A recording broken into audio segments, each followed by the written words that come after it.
કરીને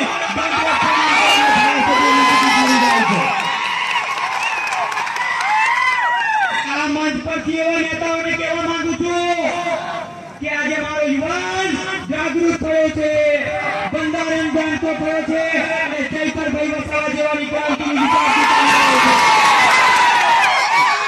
કઈ ક્યાંથી ચૈતરભાઈ વસાવાની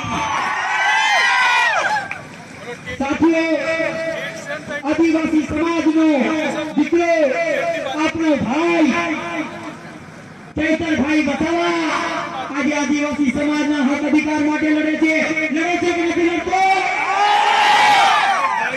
આજે આપણા ભવિષ્ય, આપણા બાળકના ભવિષ્યની ચિંતા કરી છે કે નથી કરી? યુવાનના રોજગારોની ચિંતા કરી છે કે નથી કરી? ખોટી રીતે એમને જેલની અંદર ફસાવવામાં આવ્યા છે. કેમ? એમને નેતાઓના ભ્રષ્ટાચારને ઉજાગર કર્યો છે કે નથી કર્યો? આજે 307 પબ્લિક એક્શન એક્ટ જેવી ખોટી કલમ અને સાહેબ બતાવો મને, ગ્લાસથી કોઈ માણસ મરી જાય?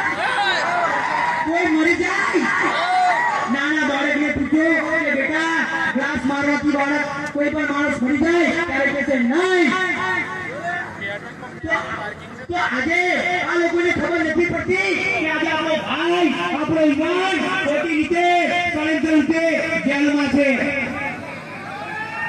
આજે એ વાતનું મને દુઃખ છે કે આજે મારે નેતાઓ આ જગ્યા પર કેમ